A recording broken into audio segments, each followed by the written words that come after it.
এখানে বিজেপির যে প্রার্থী হয়েছে তার নাম শুনেছেন, তার পরিচিতি জানেন? আমাদের প্রার্থী আছে অন্যদিকে বিজেপির প্রার্থী খুনের ঘটনায় অভিযুক্ত। 2016 সালে বিধানসভা নির্বাচনে প্রার্থীপদ নিয়ে বিবাদের জেরে তার বিরুদ্ধে মথুরাপুর থানায় খুনের মামলা রুজু করা হয়েছে। নির্বাচনী মনোনয়ন পত্র অনুযায়ী তার বিরুদ্ধে দাঙ্গা করা, ধ্বংসাত্মক কার্যকলাপ এবং জালিয়াতির মতো মারাত্মক অপরাধ এবং একাধিক মামলা রয়েছে। এই হচ্ছে বিজেপির প্রার্থী পরিচিতি।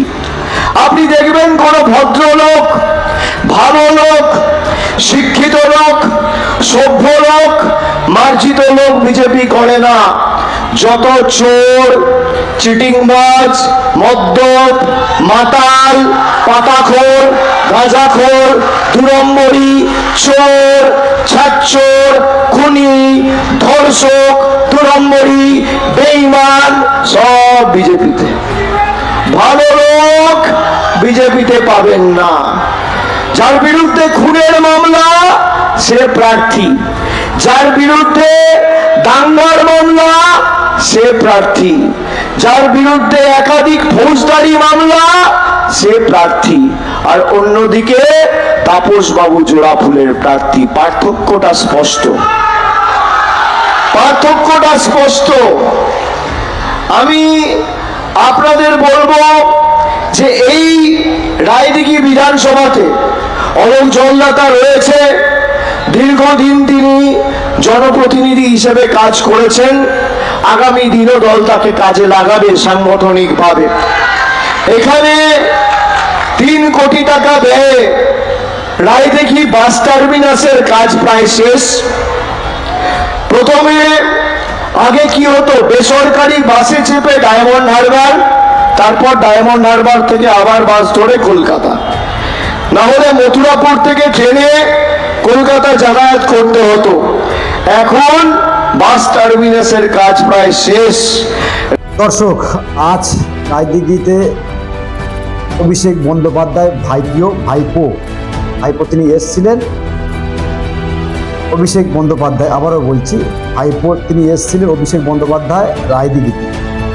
নির্বাচনী প্রচারে তাপস মণ্ডল, রায়দিঘির যিনি প্রার্থী, জোড়াফুলের প্রার্থী, প্রতীকে লড়ছে, থানার নির্বাচনী প্রচারে ভাইপো এসেছিলেন। এসে এ সমস্ত কথাগুলো বলেছেন। রায়দিঘি বিধানসভার যিনি বিজেপি প্রার্থী পলাশ রানার এগেনস্টে এ সমস্ত অভিযোগগুলো রয়েছে। খুনের মামলা রয়েছে, অনেক কিছু সব মামলা টামলা রয়েছে।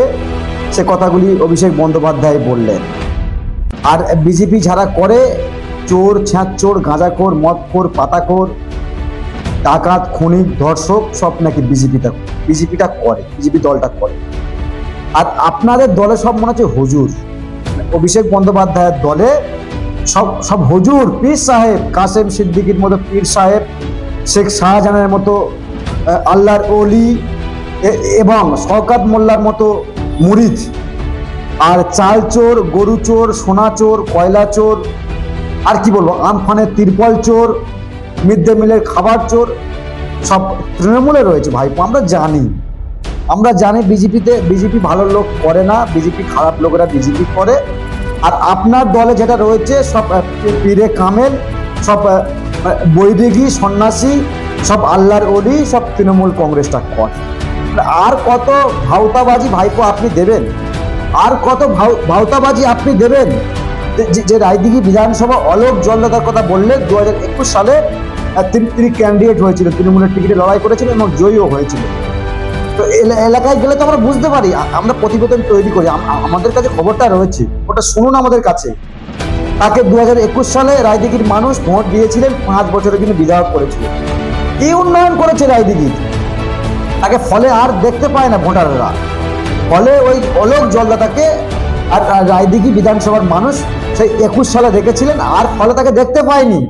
এত উন্নয়ন করেছে, এলাকায় ঢুকতেই পারেনি।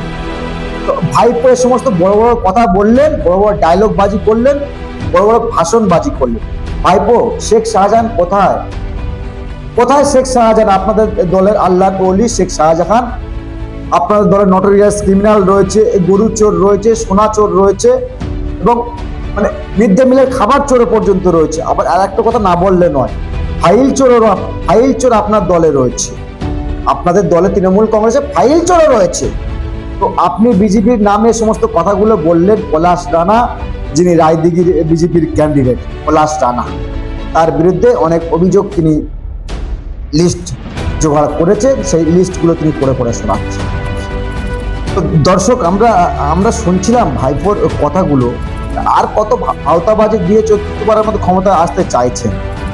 রায়দিঘির মানুষ তৃণমূলকে ভোট দেবে তো? ওই তাপস, যাকে আপনারা প্রার্থী করেছেন, তাকে ভোট দেবে তো বাংলার মানুষ? মানে মথুরাপুরের মানুষ, রায়দিঘির মানুষ ভোট দেবে তো? যদি ভোট দেয় খুবই ভালো।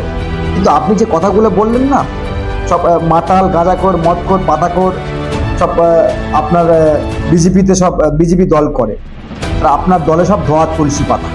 আরে বাচ্চাদের মিড ডে মিলের খাবার পর্যন্ত ছাড়ে না, চুরি করে খায়, তিরপল পর্যন্ত চুরি করে খায়, আমফানের টাকা চুরি করে খায়, আবার যেটা বাড়ি মেরে খায়। আপনি বলছেন বিজেপির বিরুদ্ধে এই সমস্ত কথা? একটু লজ্জা শরম থাকা দরকার ভাইপো আপনার। যদিও কথাগুলি খারাপ লাগছে, আপনারা যারা দেখছেন কথাগুলি খুবই খারাপ লাগছে না? একটু লজ্জা শরম থাকা দরকার ভাইপোর। সে সমস্ত বড় বড় কথা বলছেন বিজেপির এগেনস্টে, আর ওনার দলে সব আল্লাহর ওলি, সব মন্দিরের পুরোহিত রয়েছে মানে আপনার দলে। দর্শক, এই কথাগুলি অভিষেক বন্দ্যোপাধ্যায় তিনি বলেছেন। বাপি হালদার, যিনি মথুরাপুর লোকসভার কেন্দ্রের মানে এমপি, তিনি খুব ভালো লোক, খুব ভালো লোক। এ সমস্ত কথা না ভাইপো বললেন। আরে অলোক জলদার কথা বললেন না, তাকে আর 5 বছর লোক দেখা পায়নি। আপনার দলে কারা রয়েছে আমরা জানি। শওকত মোল্লার মতো নটোরিয়াস ক্রিমিনাল আপনার দলে সব রয়েছে। আপনার দলে আরো সব অনেক কিছু রয়েছে। আমি বলতে পারছি না, ইউটিউবে খালি গাইডলাইন রয়েছে বলে আমি বলতে পারছি না। আজকের অভয়া বিচার পেল না, আনিস খান বিচার পেল না, এ সমস্ত কথা আপনাদের মুখে বেরোবে না। আর আপনার পেশি ব্যর্থ মুখ্যমন্ত্রী, যদি এখন মুখ্যমন্ত্রী নেয়, মুখ্যমন্ত্রীর যোগ্যই নয় আপনার পিসি। হয়তো আপনারা ক্ষমতায় আবার ছলে বলে কৌশলে আবার ক্ষমতায় আসবেন চতুর্থবারের জন্য, কিন্তু আপনার পিসি না মুখ্যমন্ত্রীর যোগ্যই নয়। খালি মুসলিমদের বিজেপির ভয় দেখিয়ে ফলে টিকে রয়েছে। কাসেম সিদ্দিকী, আপনারা পীরজাদাকে দলে যাকে নিয়েছেন, তিনি কদিন আগে তো খুব খারাপ মানুষ ছিলেন, তৃণমূলের জানাজা পড়াবেন লোক ছিল না, তাকে ঠিক দলে নিয়ে নিয়েছে। আপনাদের বিরুদ্ধে যে গালাগালি করবে, গালমন্দ করবে, আপনারা তাকে এনে বড় পদ দিয়ে দেবেন। তো জাহাঙ্গীর খান ফলতার খুব ভালো মানুষ, সব আপনার দলের ক্যান্ডিডেট করেছে। আর আরো সব কাদের ক্যান্ডিডেট করেছেন আমরা খবর পেলে আমরা দেখবো আপনার দলের ক্যান্ডিডেট কারা সব হয়েছে। আপনাদের দলের ক্যান্ডিডেট কারা হয়েছে খবর আমাদের কাছে রয়েছে। তারা সব আল্লাহ ওলি আপনাদের দলের ক্যান্ডিডেট। তো ভাইপোর মুখে বেসিক্যালি এ সমস্ত কথা মানায় না। অভিষেক বন্দ্যোপাধ্যায়ের মুখে এ সমস্ত কথা মানায় না। মিথ্যা ভাওতাবাজি করে আপনি ক্ষমতায় আসতে চাইছেন। হয়তো অনেকে অনেক কিছু বলবে, এই যে খবরটা বিজেপির পক্ষে গিয়েছে, অনেকে অনেক কিছু বলবে যে বিজেপির দালালি করি আমরা, বলতেই পারেন।